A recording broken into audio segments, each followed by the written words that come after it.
Alright, so you're going to hold your other elbow for 10 seconds. 3, 4, 5, 6, 7, 8, 9, and 10. So you want to do slow 10 seconds. Next stretch you're going to do is you're going to put your arm over, you're going to grab your other shoulder, and you're going to pull your elbow across. This is also stretching the tricep, and it's stretching your lat muscle a bit too, which is the muscle down here. Hold that for 10 seconds. 5, 6, 7, 8, 9, 10. For 10 seconds you're going to switch. You're going to do the same thing with the other arm. Pulling it across. 8, 9, and 10. Okay, the next stretch we're going to do is not so much a stretch, but it's an exercise. It's called arm circles. So the way it works is you're going to start off by rotating forward. You're just making a nice slow circle. You don't want to go too fast because you can hurt your shoulder if you spin your arm too quickly. And if you go too slowly, it will make it really hard on your shoulder after a while.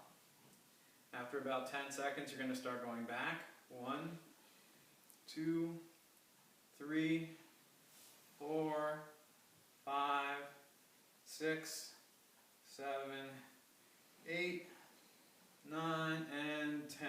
Alright, other arm, same thing. 1, 2, 3, 4, 5, 6, 7, 8, 9, 10. 10 going back. 1, 2. This is also very similar to backstroke and freestyle. So it's a good opportunity to work on the muscles you're going to be using when you're swimming in the pool. Alright, next stretch we're going to do is some lunges. So you want to make sure that both toes are facing forward. And you're going to lean with your back leg straight. You're going to lean, bend your front leg and lean into it. Your back leg should be completely straight and your toes should be facing forward. You will feel a stretch in your back calf muscle. You're going to hold that for about 10 seconds. It should feel tight in your back calf, but it shouldn't hurt. For 10 seconds, you're going to switch. So other leg leaning forward.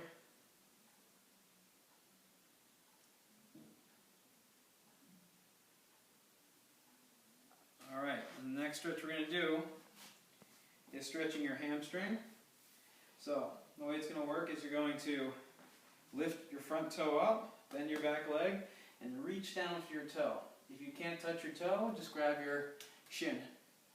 And you should feel the stretch coming up through the back of your leg, all the way up to your hip.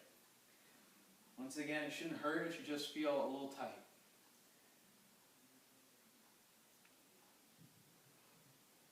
After 10 seconds, you're going to switch. Same thing with the other leg.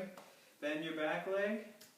Keep your front leg straight. You're going to reach down and reach for your toes.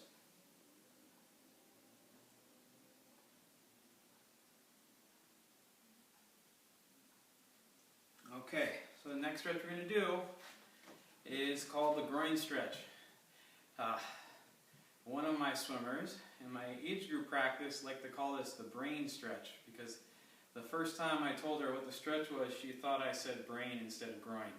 But it is definitely not the brain stretch. But as a running joke, if you want to call it that, by all means, go ahead. As long as you're doing the stretch right. You should feel it right in here.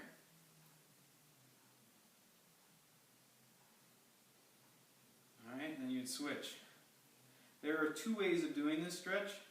The first way is the way I'm doing right now, where both legs are straight, and you're just kind of tilting your upper body, your torso, to one side. The other way of doing this stretch, right now I'm stretching this side of my leg, this side of my groin muscle. Another way of doing the same stretch would be if I bent my leg and I leaned into it. This time I don't have to move my upper body. I'm just kind of bending one leg and keeping the other one straight and keeping it pointing forward as I'm leaning to the side. And you'll feel it in the other leg. The next stretch we're going to do is the flamingo stretch. So the way this works, you grab one foot, you pull it up. This is working on stretching out our thigh muscles. There's two ways of doing this one too. You can pull it up with the arm on the same side. This is also working on balance, so it's super important that you do not hold on to anything while you do this. You make sure that you are holding it and trying to balance with your other foot. This is also good for stability and working on standing on the blocks properly when you're about to dive into the pool. Swimmers are notorious for having bad balance, so this will hopefully work on that. Switch.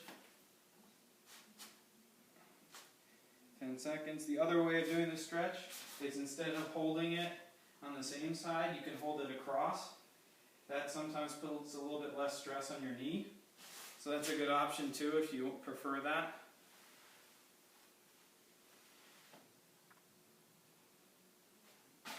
Okay, so the next couple stretches involve the wall. So come with me. You can turn the video off for a second.